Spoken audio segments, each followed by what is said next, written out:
Welcome to Syntax. Today we have two things. First of all, 800th episode. So stoked that we're on the 800th episode of Syntax. Thanks everybody for tuning in for that. And to celebrate the 800th episode, we went on to what we have is, John, I didn't tell you this, but we have what's called a GOAT list, which is the greatest of all time. And every now and then we'll dip into that and be like, who can we get on the podcast that is a GOAT, right? Like someone that has done a lot for web development and whatnot. So we have John Resig on today, who is probably you all know the creator of jQuery, among many other things, but probably most well known for that. And we're here to have him on today to talk about both jQuery as well as like what's going on, what are you working on these days, and thoughts on what the modern JavaScript landscape looks like. So welcome, John. Thanks so much for coming on. Yeah, thank you so much for having me. It's very auspicious to be here for number 800. And if you're working with the modern web, you're inevitably going to hit errors because, let's face it, this stuff has gotten complex. And with that, you're going to want a tool like Sentry on your side to make sure that you can capture and find and solve all of the errors, issues, and potentially performance problems in your application and solve them quickly. In fact, we use this just endlessly on the Syntax site to make sure that we're staying on top of anything that could arise for us. So if you're interested in that, head on over to sentry.io/syntax. Sign up and get 2 months for free. It's well worth it. All right. So surprisingly, I bet that probably 20-30% of our audience has probably actually never used jQuery just because of they've only been a developer. And I'm curious if you run into developers these days who maybe haven't ever used it. So do you mind giving us a quick rundown of what is jQuery and like what the JavaScript landscape looked like at the time of you creating it? Yeah, so jQuery, when I first created it, was a library for simplifying DOM interactions mostly. So, you're manipulating the DOM, you're traversing it, you're mutating it, and then have a little bit of networks off Ajax stuff mixed in there and some animations, just a useful library that made a lot of those interactions simpler and kind of papered over any sort of browser inconsistencies and bugs that existed. So yeah, I guess when I was first working on it was 2005 and released January 2006. And at the time, I was building various Ajax-y web applications. Is like that at the time that's all web 2.0 stuff that was going on. And I was building a bunch of things and I was really frustrated by the browser inconsistencies that existed. I was just, if you were going to do network requests, it was different in every browser. If you were going to do DOM traversal, it was different in each browser. Everything was different. Everything was broken in subtle different ways. So I made jQuery as a way to kind of simplify all that, have a single API that was hopefully simple and easy to use. And then, just not have to worry about the browser inconsistencies. So, I definitely, jQuery was not the first JavaScript library. There were a number of JavaScript libraries that came before. I was really inspired by the prototype JS library, which was, I guess primarily at the time being used as part of Ruby on Rails and all that. But that was... there were a number of other like smaller libraries that I was inspired by as well. But it ended up having a huge life because there's a need for people that I'd say that nowadays it can be useful for folks. I don't use jQuery anymore. I haven't used jQuery in a long time, and it's mostly because I'm on a Khan Academy on a big team with a ton of engineers. We're using React. We're doing all the sort of stuff that you would see at many other big companies. And I think people are definitely still using jQuery. I see it online, a lot. But I'm happy that it's had such a good life and the people have really enjoyed it and got a lot of use out of it. Yeah. jQuery was one of those things that had like we sent it off to sea, but we all like saluted it, being like, the reason often we have to explain on this podcast that people are like, oh, jQuery, it was such a hard time in web development. Like, I'm so glad we don't use it anymore. And we have to explain to people that the reason we don't use it anymore is not because it wasn't good.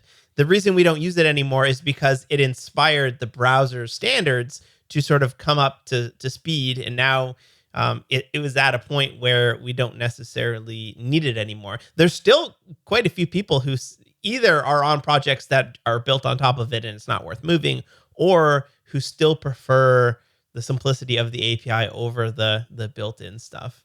Yeah. And so so I first want to thank you, because I don't think I could have gotten into JavaScript at that era without something like jQuery, because I came from, more of a CSS and HTML background, and getting into JavaScript was hard enough as it was. But like having something like jQuery felt like very approachable. When you wrote the first bit of jQuery, did you have any inkling that it would ever be used on most websites in the entire world?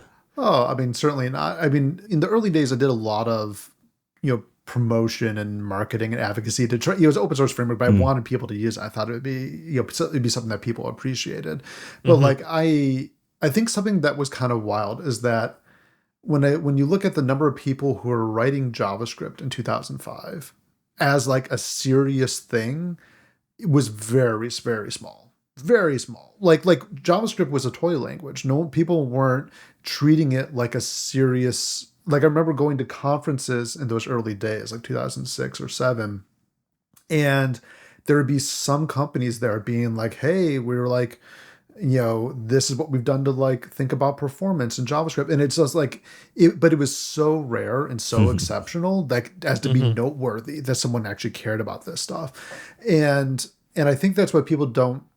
I think fully realize that nowadays, not only is it's beyond passe, like it's like you have to have this knowledge and you have to have it as a modern web developer.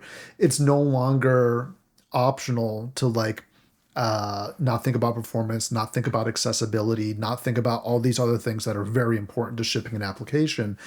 And yeah, and I think the industry as a whole has grown so much in the 20-ish past years. So yeah, anyway, I think it's a good thing that we don't have to worry about what are relatively minor issues that jQuery covers in the scheme of things. Yeah.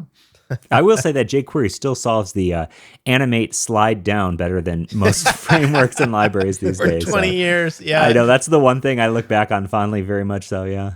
Did you see that is finally changing though? I forget what it was. I was looking up the like allow-discrete animation things, and very soon we will be able to animate height of auto, which is going to be So allow-discrete and starting style are the two big ones, Wes. Yes. And I talked about those a lot at my JS Nation talk. So if you find that online, I'll post it in the show notes. Man, but yeah, those two do a show on that. Properties are incredible. Yeah.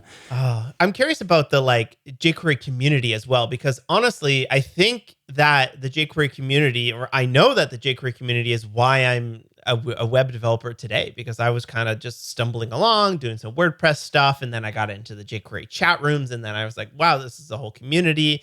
I went to a conference, I got to meet John. I was very starstruck at the time, and like that was amazing. And like I'm curious what you're in. I don't know if you have any thoughts on like what you did to make jQuery such a thing, right? Like there was a board of directors, there was funding, that people got paid to work on it. I believe that's a whole nother thing aside from like actually writing the JavaScript, right? Yeah, I think so. It's interesting. I think like in the early days, I mean, I believe, and we'd have to do some archaeology to confirm this, but I believe that jQuery is the first library, and it sounds silly in retrospect, to have documentation. Really? I mean, it sounds really, it sounds absurd because nowadays no one releases a library without documentation. But like at the time, JavaScript libraries, it's like, oh, here's a pile of code, read through it if you want to understand it. And that's what it was. And so I think from day one, I wanted to ensure that the library was going to be successful. So that meant, writing documentation, building up that community. And I think one of the things that we did that was rather exceptional was actually start to have people whose job it was inside the jQuery community was to sort of manage the community outreach and work with community members, work on support, work on onboarding, people who were using it. And stuff like that was, I feel very, very impactful. It's, it's fun to see where a lot of the folks from the jQuery team ended up after these, and I would say other JavaScript frameworks where you have folks who are just like, they're at Microsoft, or they're at Meta, or they're, they're running this thing, or Versal, or whatever the thing is. Like, I think the importance of building that community, fostering that community, making sure that when people are having a problem, that they know where they can go to get an answer. And again, like, I think nowadays, it's a lot simpler. I'm sure a lot of projects have, GitHub issues, and then they have a Discord or something like that where you can just go and get your questions answered. I think back in the day it was a lot harder. It was, mailing lists, or, for a long time we had a jQuery forum software that we ran. And anyway, it's just, but I think that's the sort of stuff where it helps. Anything to help with onboarding, helping people understand and get over the humps is impactful. Yeah. Yeah. That's kind of how I got my whole start, actually, because so many things were just buried in forum conversations. So I just started making quick little YouTube videos explaining common like hiccups people hit. But it is such a, I don't know, the power of good documentation is pretty unbelievable sometimes. As far as like plugins go in jQuery, I know that was like a big part of the community for me, was the vast ecosystem of plugins. Maybe the first like real thing I ever shipped in open source was a jQuery plugin. So was plugins, intentionally to be a community growing thing, or was it just, hey, I know people can extend this as much as they want and ship their own things? Like, what was the intention behind plugins, and when did they arrive in jQuery? Yeah, so plugins were there on day one. Like, I think I realized right at the start, because essentially it was just, jQuery would return a jQuery object, and every call to a jQuery object would return another one. So like, it was just, I was like, okay, well, we can just have, expose the prototype, and people can add whatever they want onto it. If they want to add a new method, go to town. And I think as time went on, we realized, okay, people need access to some of the internals. So we can document and expose some of the internals so people can make even more powerful plugins. But I think people were making plugins like within the first couple months of jQuery being out there. Wow. And what was interesting is a lot of those people who were making the plugins, I could see they were doing good work and be like, hey, do you want to just come work on jQuery? And encourage them to come do that. So that in and of itself built and fostered a community. So like, jQuery UI, the collection of like UI components, and jQuery mobile, collection of mobile components, all that sort of stuff came from community. Then we brought the devs in and be like, hey, let's like support this. Let's make it official and really, kind of bless it and give, help provide it to the community. Mm-hmm. Did you ever make any money from jQuery? Because it was such a massive thing. You've got it, and you look at like Bootstrap, people are making bank from Bootstrap themes, or Tailwind, people are making bank from Tailwind UI components. And I don't ever remember that being a thing in the jQuery world, was it? No, I think commercialization of JavaScript libraries has gotten a lot more sophisticated. Yeah. In recent memory, I think didn't really make. I'm honestly trying to remember if I might have made. I guess so. The thing is, I've never made money directly. I joined Mozilla in January 2007, but my job at Mozilla was as a developer evangelist. So it was mostly, documentation, public speaking, stuff like that. And so during the course of that, I would sometimes be speaking about jQuery at conferences and things like that. And it wasn't until I was there for a few years that they were like, oh, okay, you can work on jQuery now. Like you can get paid to work on jQuery. So I did that for about a year and a half, 2 years or so. And so that's about as close. That was me making money off of jQuery, is that I had a job that I could work on jQuery for a period. But the thing is that like I left Mozilla in 2011, and I stepped down from working on jQuery for a couple of reasons. I mean, I was pretty burnt out. Maintaining open source libraries, I don't know. Ooh, yeah. it's very, very tiring work. And with something like jQuery, where it was so widely used, any change at all would break some website anywhere.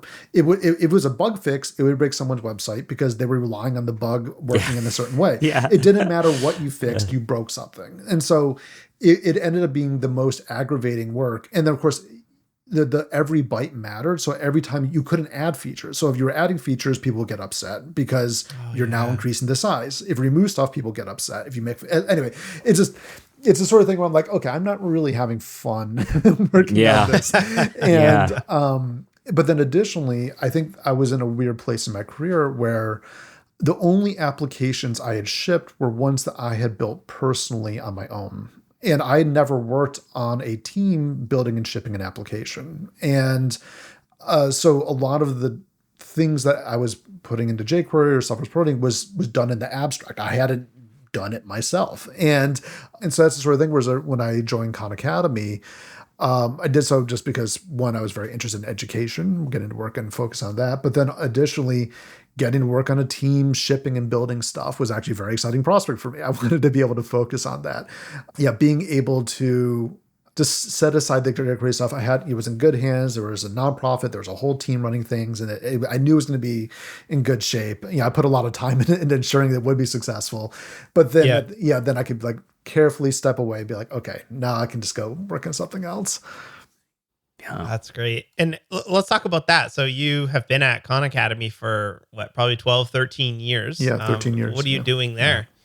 Yeah, so my title these days is I'm a chief software architect. So I'm the head of architecture for Khan Academy, and I'm also the front-end architect that is inclusive of both web and mobile native. And yeah, I think I used to be the manager. I stepped down just recently. I used to be a manager of the front-end infrastructure team as well.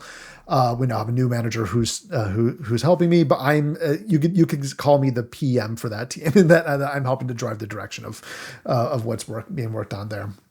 And so I guess in my day-to-day is sort of split between working on the architecture for all of Khan Academy for the from the engineering side, and that includes not just front end related stuff. Like we're doing a lot of stuff with LLMs and stuff there. Then of course our overall architecture of what servers were being deployed on, our build processes, and the general architecture of our application.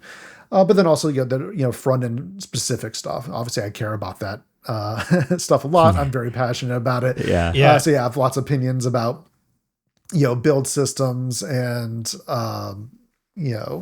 CSS frameworks and all these sort of things that we're using and or not using. But so that's the sort of stuff. And I'm still coding. And these days I'm working on some internationalization stuff. But it depends what projects come up.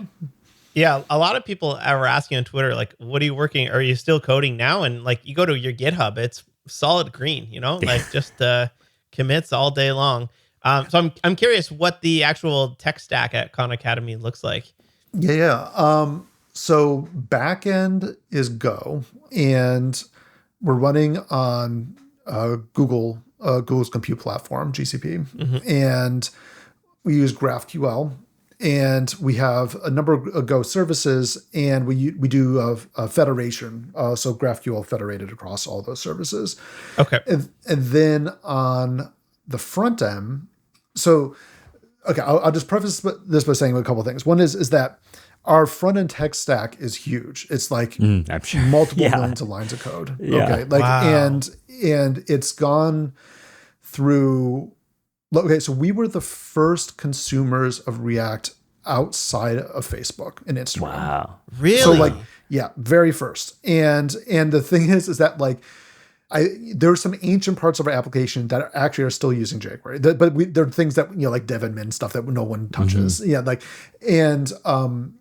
But we have legacy React code, like that we've been working on upgrading. So we have stuff all dating back to the create React class era of stuff. Oh yeah. Up Before to classes. classes. Yeah, Yeah. pre-classes, before and classes, then classes, and now functional, and then hooks. Like we have every generation of React code in our application, and so like for example, like one of the big shifts we just made in this last year is that we had bet on Flow for types. Turned out to be the wrong bet, and so like in the last year we moved to TypeScript. So like, but like that was a huge project because it's like moving multiple millions of lines of code to TypeScript in a way that isn't disruptive for folks. Yeah, I think there's we're on the tech stack in the front end. So yeah, we're using TypeScript. We use Vite for our builds, at least on our currently Vite for our dev builds, Webpack for our prod builds. We're gonna that's something I want to change here soon. Now, again, one of the things I'll mention is that a lot of our stack and especially our build systems, when we first built them, they predated Webpack and all of that. Like we were doing our own custom build stuff, and so we went through from custom build stuff to Webpack to Vite. And what I'm trying to get us to now, and then in addition, this is the same thing on the front end, like our routing layer, like we're using React Router, but this again all predates sort of the modern generation of Next.js, Remix, all these really nice frameworks. Yeah. So the big project that I'm working on right now is getting us onto one of those frameworks, essentially. Yeah. So like removing our custom route management logic. And I'm leaning towards having us go on to what's the upcoming React router that's going to be Remix. Yeah. I think that would be probably ideal for us. But I guess we'll see. But I think there's a lot of architectural changes we have to make to get there.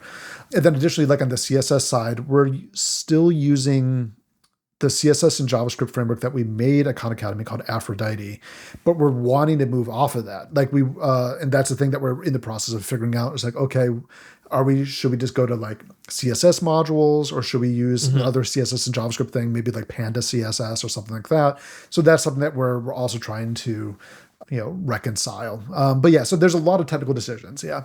Yeah. Can I ask what issues you're hitting, or why do you want to move off of your CSS and JS framework? Yeah. So a couple things. So at least with Aphrodite, again, like since we were an early user of React, at that time CSS and JavaScript stuff didn't exist. I think Aphrodite, I don't know if it was the first, it was maybe one of the first CSS and JavaScript libraries, and at least for React.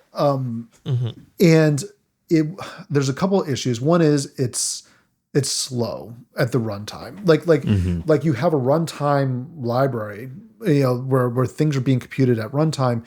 All the modern libraries it's all computed at build time. That which makes a ton more sense. You can strip out all the runtime stuff. You don't have to worry about any of that.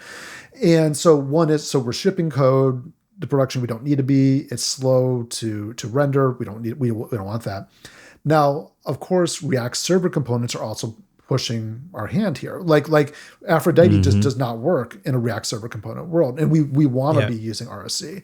So that's a case where we need to be moving to something else where we can generate all the CSS at build time. And whether that is, moving to CSS modules, or like I said, like something like Panda CSS or something like that, where it's all done at build time.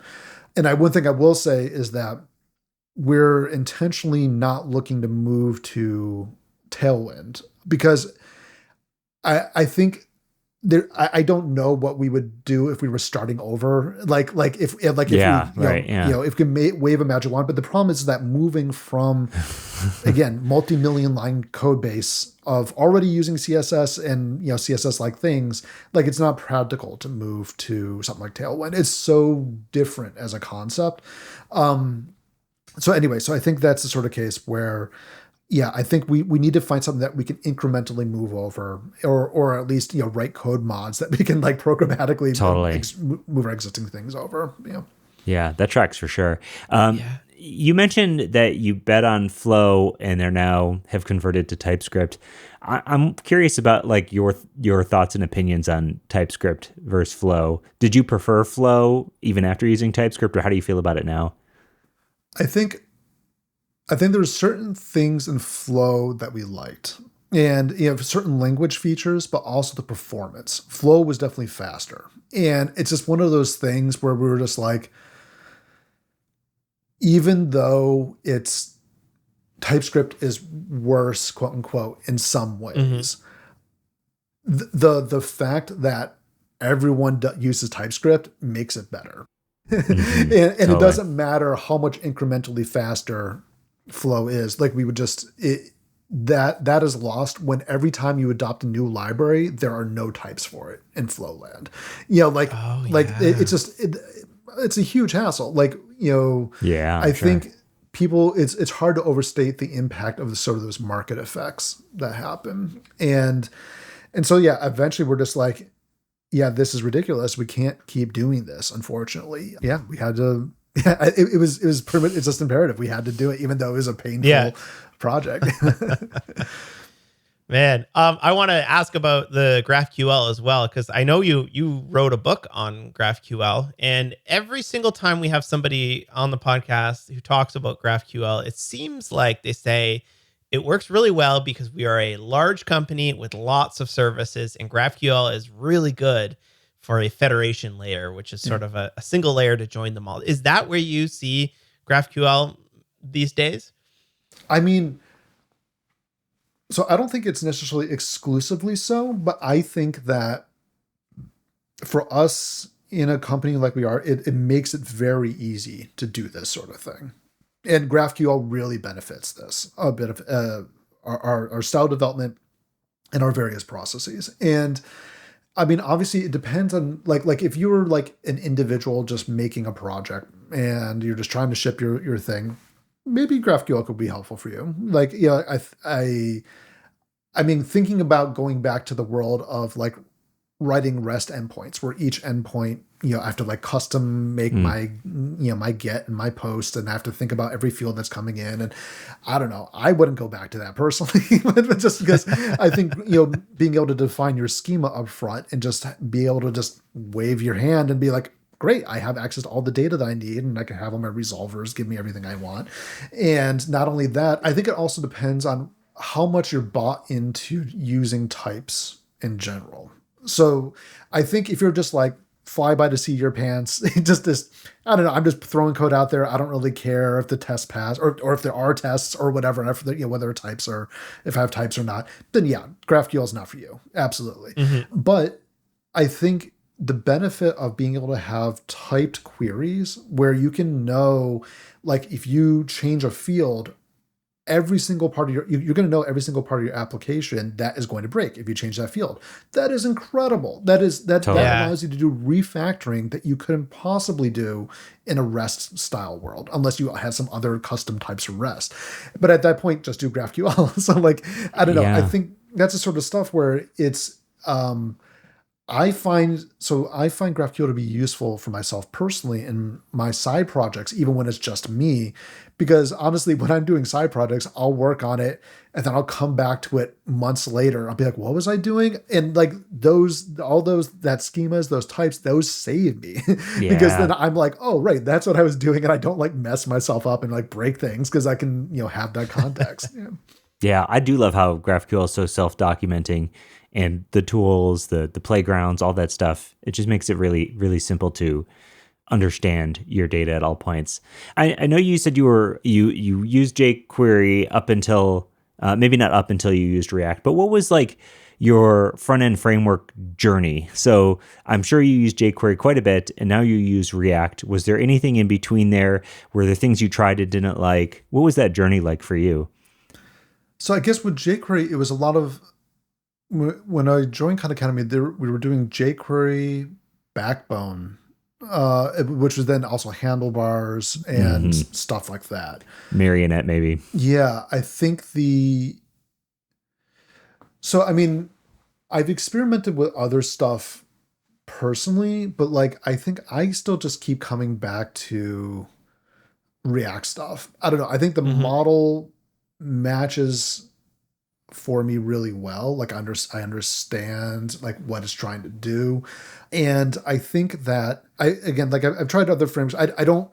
I don't want to mention them because I think sometimes yeah. when someone in my position mentions, for sure, it's gonna be the title of the show if you do. Yeah, exactly. I tried Vue and it was I just couldn't get it. And then he was like, oh no. I mean, I don't know. Like it's just I think anyway. I think the React model meshes well for me, and I think that again, this is a case where there's a huge ecosystem of stuff built on top of React things where you have your choice of, component libraries you can use just from anywhere. And I think, I've done, React Native stuff, for example, and we're in this world now where, you can build an application and ship it on mobile native, iOS, Android, and web using the same code base, same components, everything. And it's all React. I don't know. It's something that I think is wonderful. So I think that's the sort of thing where, I mean, there's other frameworks, people really like them. I'm not going to, yuck their yum, kind of thing. And so I think at least for myself, I'm still digging it. Yeah. Is there any part of React that you don't like or you wish would improve or change? Oh gosh. I mean, I think it's gotten so complicated to do correct server-side rendering with React that at this point you have to use a framework. There's almost no point in trying to roll your own. And the thing is what we're currently doing. So we actually, I feel bad for saying this, but we just finished upgrading to React 18. We were on React 16, and I know React 19 is coming out now. But it just again in our code base our size, it gets complicated, and so we do our own server side rendering layer, but I want to move to something else. But realistically, I think we're gonna have to use a framework. Like I said, I'm leaning more towards Remix, React Router at the moment. I think they made a lot of really good architectural choices, and I know a lot of those decisions have been started to get rolled back into sort of the React RSC, server component decisions, which I think is smart. I think that in general, though, there are just certain things that I think it's especially, with suspense and all these things, it just gets really complicated to do server-side rendering right. And I think that as a result, there's been certain architectures that are just pretty much impossible to do now in an RSC React world. And maybe that's for the best. Like I said, our Aphrodite is not going to work in that world. And I think that's a case where I kind of wish that the React team was willing to provide a bit more hand-holding about what the correct way was to build and ship an application, and not just hand wave it off to, you have to use one of these two blessed frameworks. Totally. And which is what they're doing right now. It's pretty much, you use Next.js or Remix or I don't know, read the source code, I guess is your option. Yeah. So yeah. Do you have any reservations about using React Router, given that Ryan Florence was deep into Moo tools? Oh yeah, no, not at all. I mean, is there any beef there? No. I mean, all these folks are great. I mean, it's it's like I said, it's funny to see where people are popping up these days, who's working on what frameworks or what companies, and being like, oh yeah, right, yeah, I guess we were both working on stuff around the same time, was it, maybe 2010 or who knows when, but I mean, Remix and React Router are great. Yeah, really like them. They're fantastic. Totally. Yeah, we love Ryan here too. So, and the Khan Academy mobile apps are all React Native then? Yes. Yep. Oh, that's awesome. And what does that look like? How much code is shareable between the web platform and the native platforms? Okay, so that's the rub then. So that we don't have, even though it's React Native, we don't have very much shared code realistically. Yeah. Okay.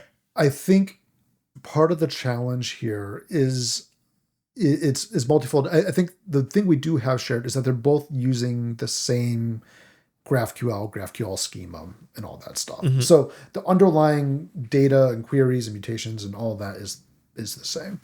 But I think there's a couple of things that with the native applications, the scope of the native applications is much, much smaller than the full website. It's pretty much just focused on material for learners. So like you can do an exercise, watch a video, read an article. It's pretty small. Whereas the full website is like, oh, well, there's all these teacher tools and reporting and districts and all these sort of things that honestly don't really make sense on a mobile device.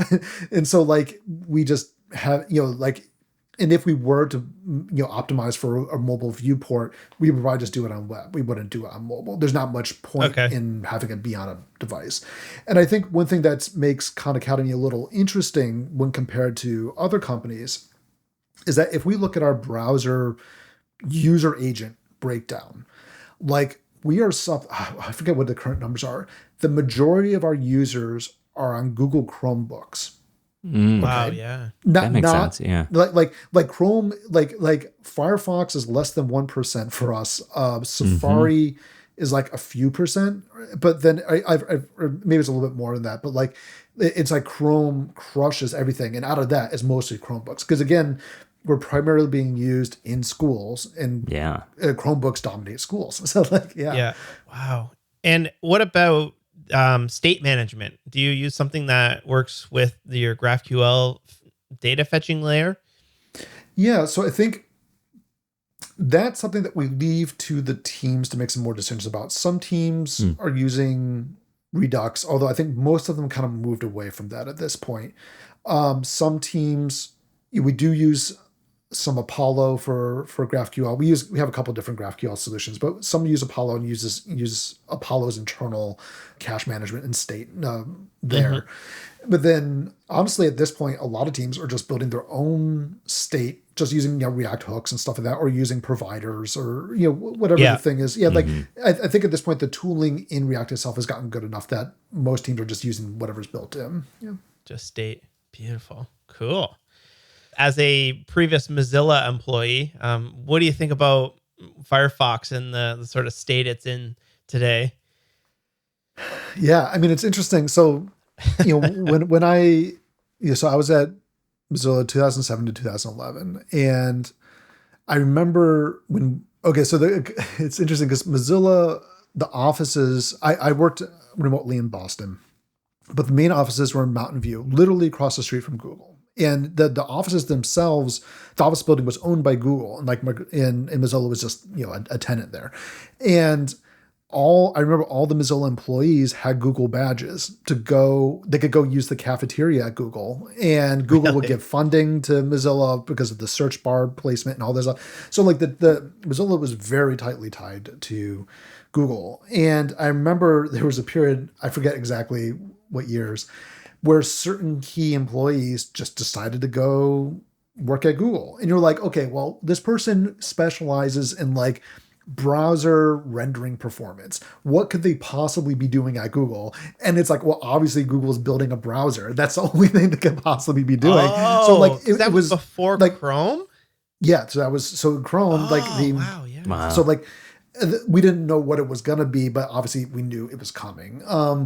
And so, it comes out, but I think what we didn't anticipate, or at least what I didn't anticipate, is that not just that they would build a good browser, but that they would push their full Google might behind it. Like they would advertise Chrome on Google.com. Like you load up Google.com, they're like, download Chrome. And like they would really push it very hard.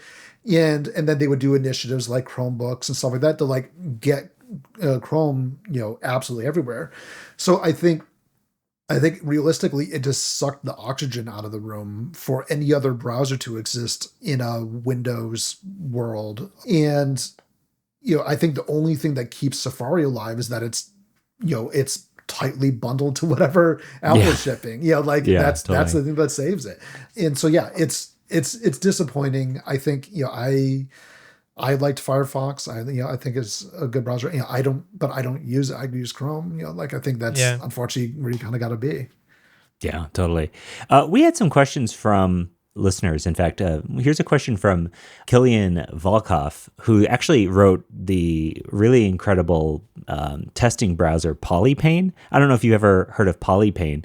It's a really sweet project. You should check it out because it'll if you load up your site, it'll load up your site obviously in the different browser widths, but it also tell you every accessibility error on your site. It'll show you the OG images. It's just a really cool product. So Killian's the man. And he asked us, or he's asking you, where is the need for jQuery 2024? And he doesn't mean necessarily like jQuery as it was. Basically, what he's asking is what's harder than it should be today in web development? That's a good question. I think there are a number of things that are still very hard, unfortunately. But I don't see the obvious, like we mentioned like accessibility, for example. So obviously there are great tools that exist for accessibility. There's like Axe and stuff like that can do automated analysis and looking at, things like, this text that looks like a button doesn't behave like a button, or you have your headers in the wrong order, or, semantic HTML kind of stuff. Yeah. But the vast majority of accessibility issues that we find when we're actually doing accessibility work is much higher level than that, where it's like, someone who's, using a screen reader, they have a hard time navigating this site in a way that makes sense to them. And that's something you can't just automate away. You need to have humans in the loop doing that testing and analysis. And I think that's the sort of stuff where, unfortunately, there's no good solution to this other than just doing the hard work of training people, getting designers trained on accessibility so they make accessible designs so that the engineers then build accessible implementations. But that's not it's not a gratifying answer. I think I do think that for most people, performance is also very hard. I mean, frankly, it's hard for me too. Like making an application that's very fast, because the thing is that I think most people are kind of caught in this situation where, like, hey, if you want to use the tools that everyone else is using, you want to use React, you want to use this library and that library and pull all these things together, and now you have a wonderful, nice application. Then all of a sudden, you have an application that's many hundreds of kilobytes big, or whatever it is. It's a huge thing. 2, you don't understand how to optimize it. Like, what are the ways in which it can be optimized? And 3, like, I think a lot of these frameworks, for better or worse, are sort of black boxes. You don't understand what's happening internally and how to make them work faster. Even if you're using just plain React, there's all these frameworks now, like I don't forget if it's still called this, like the Million JS and stuff like that. So that are like attempting to do optimization on React. I guess that's, it's worthwhile, but also at the same time, it's like you end up almost writing code that would look almost foreign to someone who is writing normal React, like, having to have your, state behave in certain ways and having to memorize every single object, all these sort of things. So like, I think that's the sort of stuff where I think there's this gulf between like what you would learn in a basic tutorial about like how to use React, and then like how to actually write React in a way that is extremely performant and fully optimized, whatever that means. Yeah.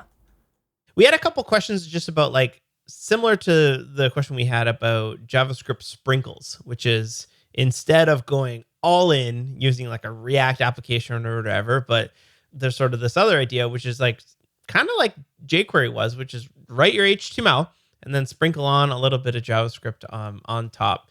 Do you have any thoughts or opinions on that approach these days? And is that still a valid approach? Yeah, I think that's definitely still valid. I think it depends on the kind of site you're trying to build. Absolutely. Yeah. I think if your site is relatively static and you're not building a quote unquote application, then yeah, absolutely. That is a place where minimal JavaScript makes a ton of sense. And it's also a place where there are frameworks, like Astro and stuff like that, that are extremely useful for that sort of thing, where you can write your, add in your little bit of JavaScript. And if it turns out you don't need the JavaScript, it just compiles it away and you never ship it to the client anyway. That's beautiful. You don't even have to think about it. So like, I think that's the sort of stuff that it absolutely makes sense. And in fact, in some ways, it's easier to do than ever. You could have that little bit of JavaScript to do the pre-compilation or whatever you need to do. And yeah, just do that. I have a fun question. Why the $sign in jQuery? That was kind of the Yeah. indicator that you were using a jQuery function. So the reason I picked the $sign actually came from Prototype. And so the Prototype JavaScript library, they had their own $sign function. And I didn't realize, I remember I didn't realize that you could have a function named $sign prior towards seeing Prototype. And their function, you gave it was a shorthand for get element by ID. So you just pass in an ID and it would do get element by ID and then query it. And I remember I'm fairly certain that the very first release of jQuery was actually, I made it as a drop-in replacement to that. So then that way, if you provided an ID, it would do get element by ID and return that. And if not, it would treat it like a CSS selector and then do the CSS selector. And of course, that gets complicated because then what if you have like, you put body in there? Are you getting the thing name with the ID of body, or are you getting the body tag? So anyway, it didn't fly for the long term, but like that's part of the reason why I picked $sign, just because I wanted to be a replacement for that functionality. Yeah. Nice. I know what I was going to ask. I'm curious if you have any stories of your name showing up in the license, since it's such a widely distributed piece of software. It's always really interesting to me to pull up licenses. Like the other day, somebody found out that BMW head system has RxJS running in it, and like I'm pretty sure your name was is in the license of jQuery. So did you ever get any like random calls from people trying to get support? Absolutely. Yeah. So it got better at a certain point, because at a certain point I transferred ownership over to the jQuery Foundation. So then at that point, it was copyright jQuery Foundation. And my name wasn't in there anymore. Early versions of jQuery, it was, copyright John Resig. But there was, people would be like, oh, yeah, you hacked my website and what's your name doing in here? Or people would find scam websites or whatever. And then they would search through it and find my name in there and think I was scamming them or something. Oh my goodness, it was a mess. I'm so glad my name's not attached to it in the literal sense anymore. I do think it's funny. Like, I got very used to seeing, especially stuff that use like jQuery UI, for example. Like, I still come across applications that are using jQuery UI, and I can spot that in a millisecond. Yeah, you can feel it. Yeah, it's a distinctive feel. I'm just like, I know what they're using, but like, it's. It's a bit wild. Wow. Well, that's great. Do you have any crazy debugging stories or anything that like almost made you quit the coding entirely? Because back when you started, it was what was it, IE6 at the time, or was it even before that? I think the earliest. Okay, well, whenever jQuery, we were still supporting IE5.5 from Mac, the first version. Wow. When I started. Okay, when I started coding was forever ago. That's pre a lot of things. I think the pre-console log probably. Hey. Oh yeah. No, I remember when console log came out in the early Firebug. Firebug. But I think I was doing browser stuff when I was in high school, and so this was like 98, 99, 2000 or so, and I had like an Angel Fire site and all that sort of stuff. I was just doing that sort of thing. But I remember when I first heard about CSS in that time frame, and it was like, and I couldn't believe it. I'm like, what is a div? What is this stuff? And I'm like, it was mind blowing. But anyway, I think I'm sure I have some from Khan Academy here. We've had some wild stuff over the years. A lot of stuff about caches and stuff like that. Caches going wrong is the biggest thing. Geez. Because we do server-side rendering, and we cache everything in Fastly. So we use Fastly as a CDN. So we pre-render, or like the requests come in. It behaves very similar to, I think, how Versal does stuff now, which is, we use a lot of the good headers with this, where it's like stale while we validate and stuff like that. Yeah. So we can, render the page, serve up an old version, and re-rendering in the background, and then give the updated version. And we do at the moment we do a lot of stuff where we only do server-side rendering for logged out users, but not logged in, because usually users that are like logged in, they're usually using the full application, and there's really not a whole lot of benefit to pre-rendering anything. Like at the point they're just loading the application, they're doing a bunch of stuff in the application. Yeah. Whereas like the logged out users, they might just be hitting us from Google or something, and they just want to view one page real fast. And so we just do server-side rendering for them. I remember just the complicated issues. I guess this isn't JavaScript per se, but understanding the caching layers, because we would end up with our software like running on our servers rendering stuff, and then there would be multi layers of CDN caching where there's the servers that are closest to ours, and then there's caching on that layer, then there's the servers closest to the user and caching on that layer, and trying to figure out, because we would be getting the wrong content and wrong stuff, and trying to figure out where in this stack things were getting cached incorrectly. Oh my goodness. I feel like I got so many gray hairs from that stuff. It's just like, again, it's not JavaScript per se, but it's the sort of thing where coming up with a debugging stack to help you understand this stuff. And I remember I was just building tools because you weren't sure when things would get cached or not. So I'd have to build tools to just like send tons and tons of requests and make sure that every request was coming back correctly. And that it wasn't like going off to a different server at some point and like getting some malformed response or whatever. We had that with the syntax website alone. We would just like randomly get like a theme. Random theme. Someone would like switch their theme, but they would be the one that would head off the cache render. So then like a random page would be a different theme. And we should print that shirt. I have made up a little T-shirt that says "Cash ruins all my evenings," like a play on the Wu-Tang.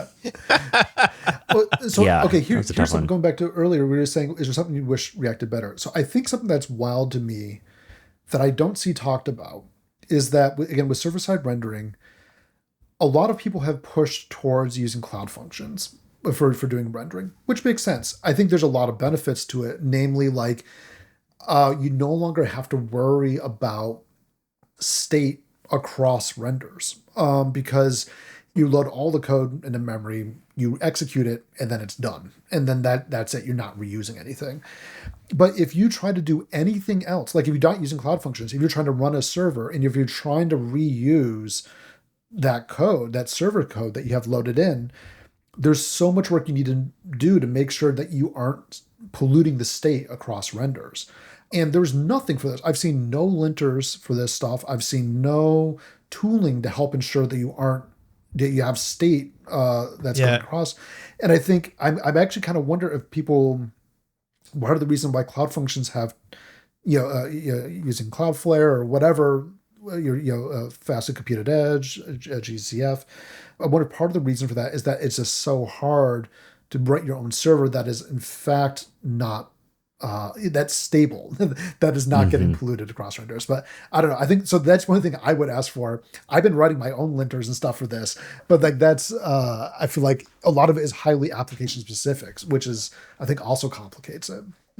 Yeah. Wow. All right, let's get into the last section here, which is we have our sick picks and shameless plugs. I could talk to you forever about this. I know, I have so many. Super interesting to hear, especially like all the internals of Khan Academy. I've always wanted to do like what was the name for that show? Like how the sausage is made or something like that. Yeah, how it's made. Yeah, how it's made. How it's made of all these. It's really interesting. Anyways, let's get into sick picks and shameless plugs. What do you got for us for a sick pick today? Okay, I had a hard time deciding between. So I think some of the software I've been really enjoying lately. I've been really enjoying Biome. Biome is awesome for linting, code formatting. It's great. It's so fast. It's so good. But I've been able to move a lot of my simpler ESLint stuff over to it. I also mentioned earlier Remix. Again, I really like Remix. I think they've done a very good job with the design, the API design of that framework. I'm very excited to see where they go, especially with adopting RSC, which I know is happening here in the upcoming versions. And then I think one thing I'll give a shout out to that is definitely less well known is Lingui.js. So this is a framework for doing internationalization. It's very good. It's like one of the few internationalization libraries that are actually made correctly. Like a lot of them, honestly. So this is something that really bothers me, is that a lot of the frameworks, I don't know what situation people are using them in, but it is not a situation where they're thinking about performance. I'll tell you that. And so Lingui is one of the few that is actually thinking about how to build things. They do things like have macros for both Babel and SWC to like pre-compute and like render out a lot of stuff ahead of time. Anyway, I just want to give a shout out. Yeah, I'll give a sick bit for that, because I think it's definitely, it's not as popular as some of the other React I10N frameworks. It's kind of up and coming, but I think it's done right. Can I ask you a real quick question? Is like, what are the performance issues that pop up with internationalization? Is it like that the strings are so huge that they have to load? So I think there's a couple of issues. One is, most of the issues I see assumes that if you're building a website, it's going to be like 2 languages, like where you have like English and Japanese or whatever the other language is. But like Khan Academy, we have like 60 languages. Okay. Like almost anything you do is not going to scale, because what ends up happening is that they make assumptions about like, oh, you'll just have like they'll assume that you have every single language embedded in the page or something like that. And it's like, well, we can't do that. We would multiply the size of our thing by 60x. And that's just like, it's not sustainable. Yeah. And then additionally, there's a lot of issues around like figuring out how to load the files correctly. So like we actually built our own internationalization framework that predates a lot of this stuff, and we're moving over to Lingui now. But one of the best, what we did was we did it as a post-compile step. Like we would build our application in Webpack, then go through and change and swap out all the strings, and we would have bundles, JavaScript bundles that were English, JavaScript bundles that were Spanish, et cetera, et cetera. Yeah. And this worked well for us because it meant that we were shipping 0 extra bytes. It would be minimal overhead. The problem is that pretty much no framework expects that you're doing this. It's just pretty much antithetical to how every other framework works. And so like we're having to move off to something like Lingui. A lot of frameworks just assume that, you are using a lot fewer languages than you expect, and you're willing to either load a lot more strings or have a lot more of a waterfall pattern where you're like starting to load a page, wait for all the strings to load. Okay, now continue. Now wait for more strings to load, etc. Which is just, it's just bad patterns. Like you don't want to have that. Wow. All right. Wow, super informative. Man. Okay, well, I guess a shameless plug. I'll give a shameless. Yeah. I mean, I gotta think about it. I guess depending on the audience, I'll give a shout out to Khan Academy. Obviously, that's where I work. If you have folks, K through 12, and you want to use it for education, this is what we're working on, and trying to provide a free education for people around the world. And like I think that's something I'm very passionate about, and I think it's something that could be useful for a lot of folks, and it's not US specific or English specific. As I said, we have a lot of languages and a lot of around the world, and anyway, I can attest to that. My 7-year-old loves the Khan Academy app for his iPad. It's awesome. One of the very most favorites. So yeah Awesome. Wow. Well, thank you so much for coming on. Thank you. We asked on Twitter for questions, and most of the replies were, I don't have a question, but just say thank you. Yes. Thank you for jQuery. Thank you for all that you've done to shape the web into what it is today. And thank you for spending some time today with us and to talk about web dev and JavaScript. Yeah, absolutely. Thank you for having me. Yeah, It's been awesome, John. Thanks again. Thank you.